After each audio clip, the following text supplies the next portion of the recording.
Imaginez une seconde, le Portugal est en finale de la Coupe du Monde 2026. 80 000 personnes dans le stade, des centaines de millions devant leurs écrans. Le score est de 0 but partout. Et sur le banc, Cristiano Ronaldo regarde le match commencer sans lui.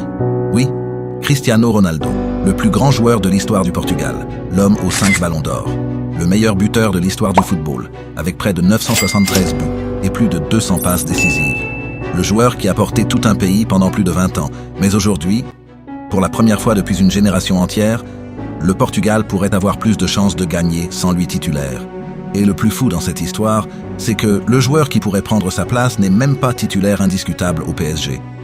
Comment Cristiano Ronaldo, l'homme qui dominait autrefois le football mondial, est-il arrivé à ce moment de sa carrière où son propre sélectionneur pourrait être obligé de le mettre sur le banc?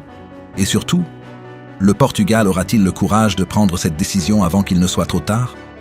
Parce qu'une chose est sûre, le football ne respecte personne, pas même Cristiano Ronaldo. Pendant plus de 20 ans, Cristiano Ronaldo a été intouchable. Manchester United, le Real Madrid, la Juventus, des Ligues des Champions, des records battus chaque saison, au point d'être surnommé Monsieur Ligue des Champions, des buts impossibles, des retournées acrobatiques, des soirées européennes où il semblait littéralement invincible. Pendant des années, le football mondial n'avait qu'une seule certitude. Si Cristiano était sur le terrain, tout pouvait arriver. Et honnêtement, même aujourd'hui à 41 ans, cette sensation existe encore un peu. Parce que même dans son club actuel en Arabie Saoudite, Ronaldo continue d'empiler les buts encore et encore, même s'il est parfois en difficulté en raison de son état physique dû à son âge. Cette saison 2025-2026, il continue d'afficher des statistiques monstrueuses. Il a même récemment gagné la Saudi Pro League après des années d'attente. Et pourtant, quelque chose a changé. Parce que les statistiques ne racontent pas toute l'histoire. Le vrai problème n'est pas le Cristiano Ronaldo buteur.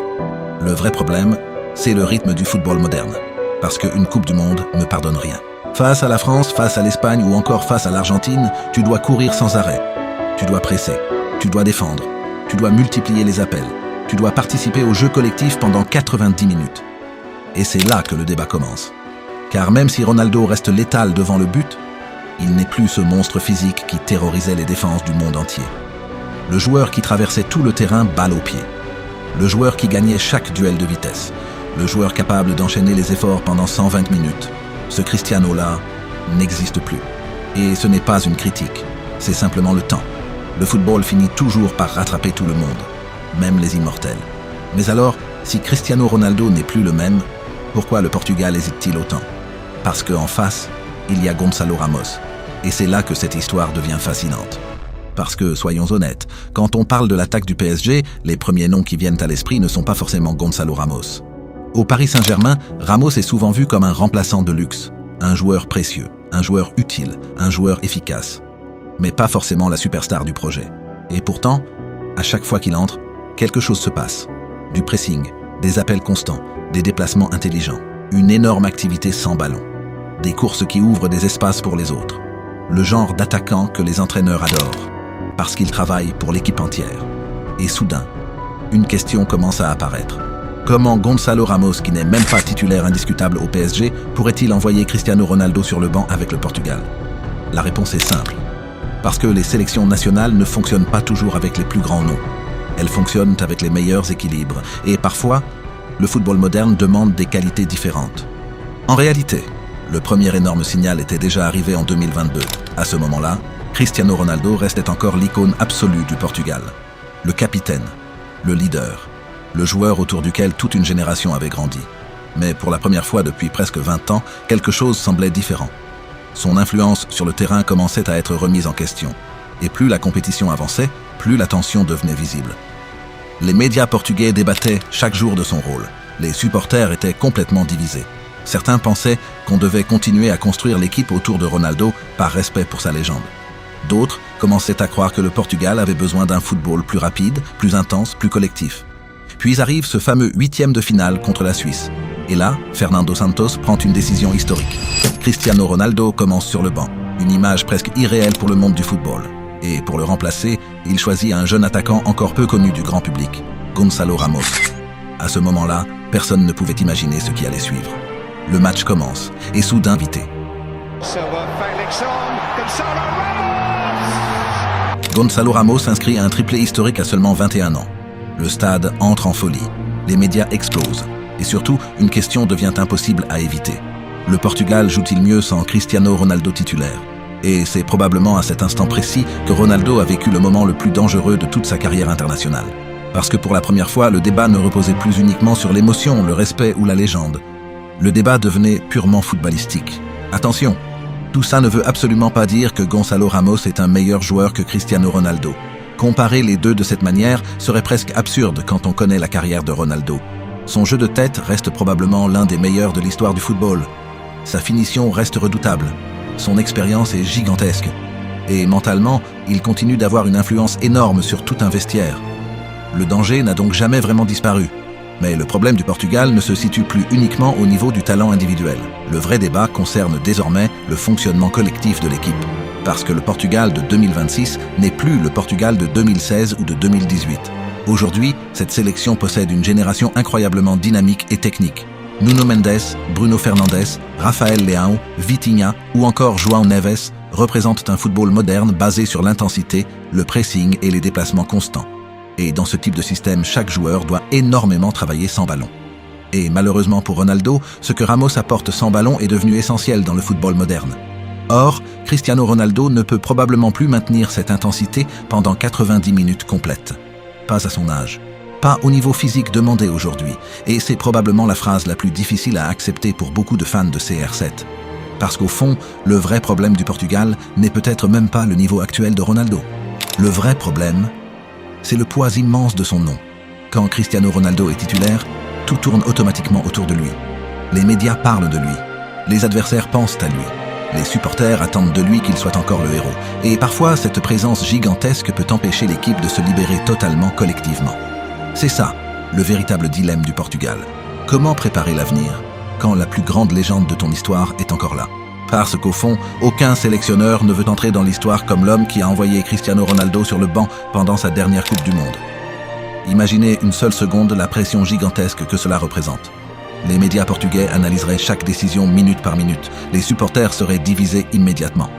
À la moindre mauvaise performance, le sélectionneur deviendrait la cible numéro 1 du pays entier.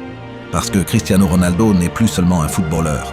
C'est une institution nationale, une figure historique, une partie de l'identité moderne du football portugais.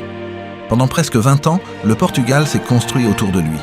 Il a porté cette sélection dans les moments les plus difficiles. Il a marqué des buts décisifs.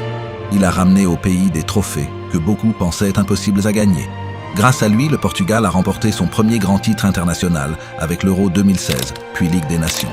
Sans oublier les centaines de moments historiques qui ont marqué plusieurs générations de supporters portugais. Pendant des années, quand le Portugal souffrait, Ronaldo trouvait une solution. C'est précisément pour ça que cette situation devient aussi compliquée émotionnellement. Parce que écarter une légende pareille ressemble presque à une trahison pour certains supporters. Mais le football de très haut niveau ne fonctionne pas avec les émotions. Il fonctionne avec l'efficacité. Et dans une Coupe du Monde, chaque détail compte. Chaque faiblesse est immédiatement ciblée par les plus grandes nations. Quand vous affrontez des équipes capables de presser à une intensité folle pendant 90 minutes, le moindre déséquilibre peut coûter une élimination. Cristiano Ronaldo est-il encore un grand joueur? Bien sûr qu'il l'est. Même à 41 ans, il reste capable de marquer et de changer le destin d'un match en quelques secondes. La vraie question est beaucoup plus difficile.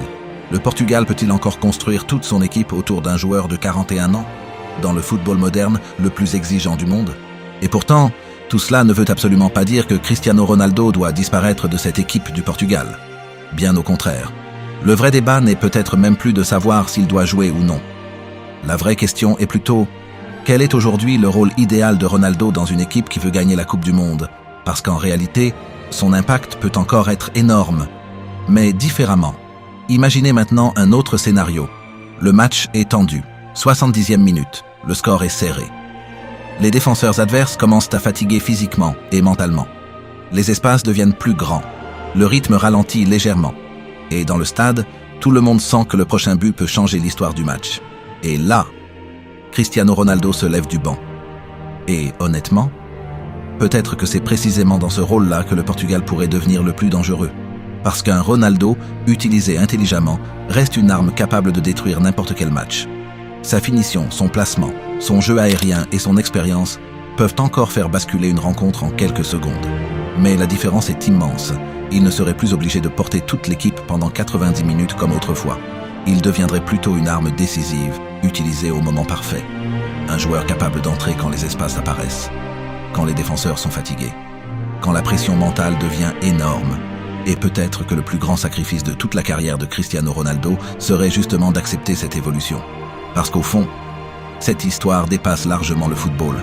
Elle parle du temps. Pendant près de 20 ans, Ronaldo a défié toutes les limites humaines. Chaque fois que le monde pensait qu'il était fini, il revenait encore plus fort. Chaque fois qu'on disait qu'il était trop vieux, il continuait à marquer. Chaque fois qu'on annonçait sa chute, il battait un nouveau record. Mais même les plus grandes légendes ne peuvent pas arrêter le temps éternellement. Et peut-être que le plus grand acte de leadership de toute sa carrière ne sera ni un but mythique, ni un trophée supplémentaire, ni même un nouveau record. Peut-être que ce sera simplement d'accepter que pour donner au Portugal une vraie chance de devenir champion du monde, il ne doit peut-être plus être le personnage principal. Parce que, parfois, les plus grands leaders ne montrent pas leur grandeur en restant constamment au centre de la scène, mais en sachant exactement quand laisser la lumière aux autres.